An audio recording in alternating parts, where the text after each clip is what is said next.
AP రాజధాని అమరావతి అని చెప్పేసి ఈ నెల 28వ తేదీన అంటే నిన్న ప్రత్యేక అసెంబ్లీ సమావేశంలో కూటమి ప్రభుత్వం చేసినటువంటి తీర్మానం మీద తెలుగుదేశం పార్టీ మాజీ అధికార ప్రతినిధి అదేవిధంగా ప్రముఖ న్యాయవాది అయినటువంటి జీవీ రెడ్డి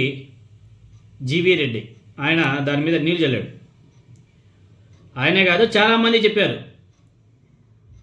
అసెంబ్లీలో తీర్మానం చేసినంత మాత్రాన అదే ఫైనల్ కాదు అనేసి అనేక సందర్భాల్లో చెప్పారు. మీకు అందరికీ గుర్తే ఉంటుంది, గతంలో వైఎస్ఆర్ కాంగ్రెస్ పార్టీ అధికారంలో ఉన్నప్పుడు 3 రాజధానులకు సంబంధించి తీర్మానం చేశారు.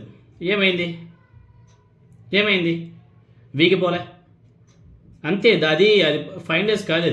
అది ఎప్పుడు ఫైనలైజ్ అవుతుందంటే కేంద్ర ప్రభుత్వం పార్లమెంట్లో బిల్లు ప్రవేశపెట్టి దాన్ని తీర్మానం చేసుకుంటే అప్పుడు ఫైనల్ అయినట్టుగానే ఏపీ అసెంబ్లీ సమావేశాల్లో పెట్టి తీర్మానం చేసినంత మాత్రాన అదే ఫైనల్ అని చెప్పేసి అనుకోవడం చాలా తప్పు. చట్టబద్ధత కాదు. అది నేనే కాదు, ప్రతి ఒక్కరు చెప్పేది అదే. తాజా అమరావతి తీర్మానాన్ని కేంద్ర ప్రభుత్వానికి యుద్ధ ప్రాతిపదికన పంపారు స్టేట్ గవర్నమెంట్ అసెంబ్లీలో పాస్ చేసి. ఇవే పార్లమెంట్ సమావేశాల్లో ఆమోదించేలా కేంద్ర ప్రభుత్వ పెద్దలతో మాట్లాడామని చెప్పేసి. మరి ఇక మీద అధికారంలోకి ఎవరు వచ్చినా అమరావతిని కదిల్చేందుకు వీలు లేకుండా తీర్మానం చేసినట్టు కూటమి నేతలు పోటీలు పడి మరీ ప్రసంగాలు కూడా దంచి కొడుతున్నారు. మామూలు కూడా ప్రెస్ మీట్ పెట్టి నా సామాన్యంగా ఇంకా నారా లోకేష్ గారు అయితే అసలు విరగదీస్తున్నాడు. పవన్ కళ్యాణ్ గారు కూడా మామూలుగా లేదు. ఇంకా అయితే అమరావతిని శాశ్వత రాజధానిగా చేసుకోవడం కోసం కూటమి ప్రభుత్వం చేస్తామంటే అసలు పాటలు అసలు అవి చూడలేనివి.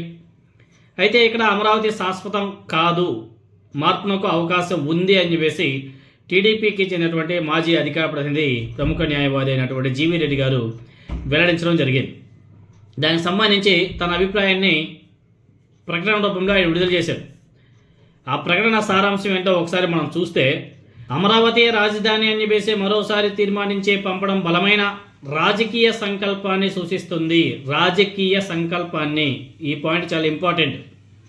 పెట్టుబడిదారుల విశ్వాసాన్ని చూరగొంటుంది. చట్టపరంగా చూస్తే కేంద్రానికి పంపడం అనేది కేవలం సిఫార్సు మాత్రమే. పార్లమెంటుకు మాత్రమే చట్టాన్ని సవరించే అధికారం ఉంటుంది. భవిష్యత్తులో ఏదైనా ప్రభుత్వం మరో తీర్మానాన్ని ఆమోదించి పార్లమెంటుకి పంపవచ్చు.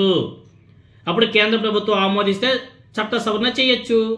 అంతే తప్ప కూటమి ప్రభుత్వం ప్రచారం చేస్తున్నట్టు రాజధాని అమరావతిని మార్చడానికి వీల్లేదనడంలో ఏమాత్రం కూడా నిజం కాదు, చట్టబద్ధత కాదు, న్యాయపరంగా తప్పుడు మాటలు అని చెప్పేసి చాలా స్పష్టంగా చెప్పాడు.